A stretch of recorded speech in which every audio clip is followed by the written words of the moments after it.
Oke, bismillahirrahmanirrahim. Assalamualaikum warahmatullahi wabarakatuh. Anak-anakku sekalian, siswa-siswi kelas 12 TSM 1 dan 2 ya.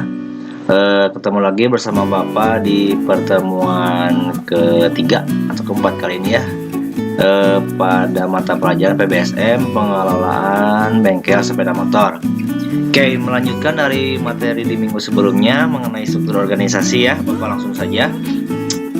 Kalian bisa baca ya, bisa lihat di slide-nya sendiri, struktur organisasi bengkel.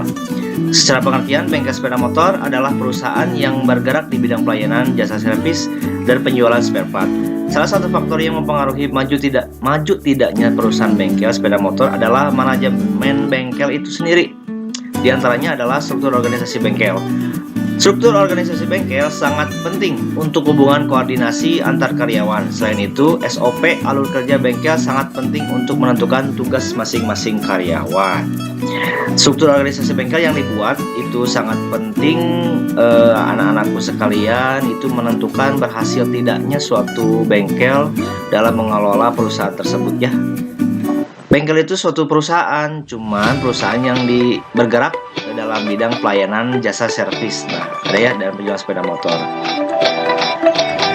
Oke, next nih. Berikut ini contoh bagan struktur organisasi bengkel sepeda motor di Yamaha DDS 2 Bandung. Waktu tahun 2019 bulan November atau Oktober ya, Bapak pernah PKL di bengkel Yamaha DDS 2 Bandung di Jalan Soekarno-Hatta nih.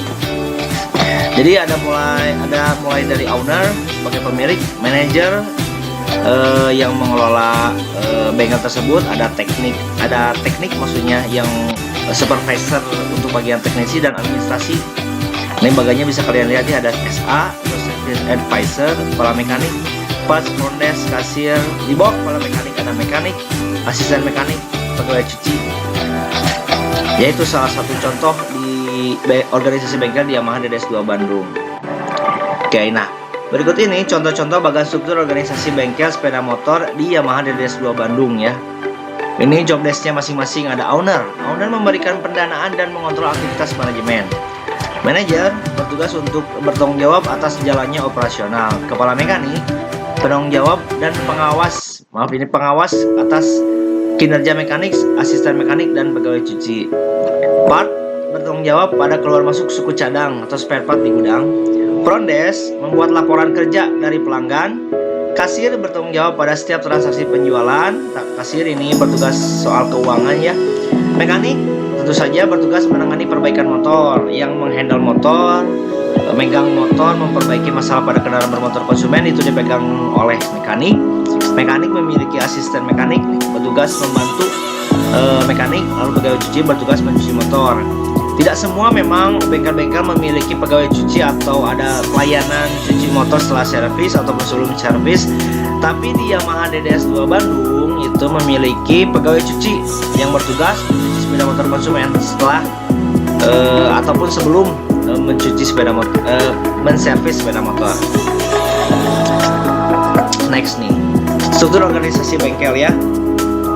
Nah, ini pada umumnya, namun bagan struktur organisasi yang banyak digunakan pada bengkel sebagai berikut. Ini umumnya, yang tadi kan contoh untuk struktur bengkel, organisasi struktur bengkel di Yamaha DDS 2 Bandung. Ini pada umumnya contoh nih, ada manajer, ada kepala bengkel atau SA, admin spare part, admin service, dan kepala mekanik. Ini membawahinya, spare part ke gudang spare part, kepala mekanik ke teknisi 1, teknisi 2, teknisi 3.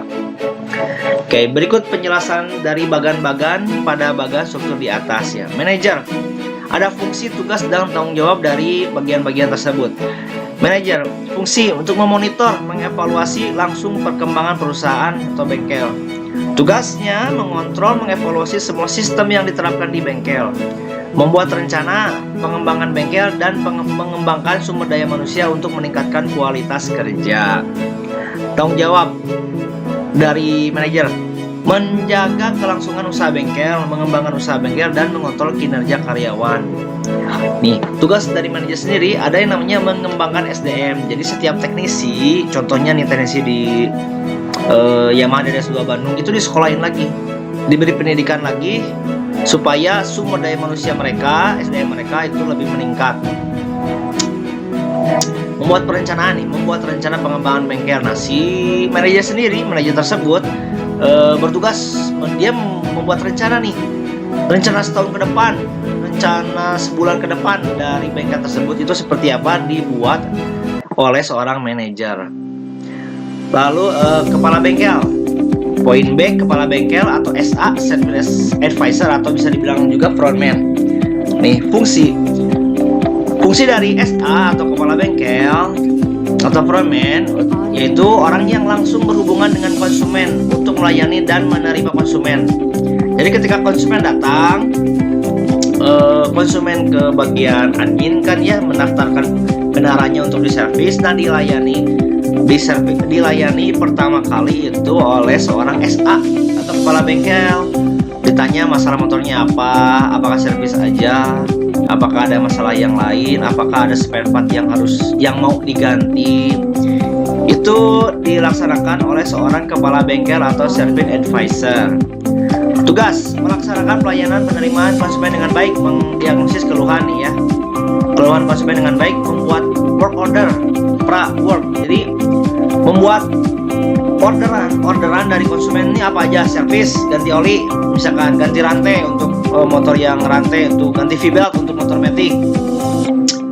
Nah, dibuat work ordernya itu oleh seorang SA, Service Advisor, yang sesuai dengan keluhan konsumen, melakukan pemeriksaan sepeda motor sebelum pengerjaan teknisi. Nah, kalau di Yamaha sendiri, pemeriksaan sepeda motor sebelum pengerjaan oleh teknisi itu dinamakan SP7. Cek 7 hal, 7 item, 7 item sebelum pengerjaan oleh teknisi, seperti cek kelistrikan, cek suspensi, cek rem. Itu SP7 yang dilakukan oleh, nanti Bapak bahas ya, oleh bengkel Yamaha sendiri. Lalu membuat estimasi dan waktu pengerjaan serta melaksanakan final check untuk mengontrol kualitas servis. Setelah teknisi mengerjakan mengerjakan perbaikan motor konsumen, lalu sebelum diberikan kepada konsumen, dilakukan final check oleh SA, oleh Service Advisor, untuk mengontrol kualitas servis dari anak buahnya atau dari teknisi ya. Dan next, tanggung jawabnya tadi kelewatkan, ada fungsi, tugas, dan tanggung jawabnya menjamin operasional bengkel dengan baik. Ini sebentar ya, ada yang sip, lanjut.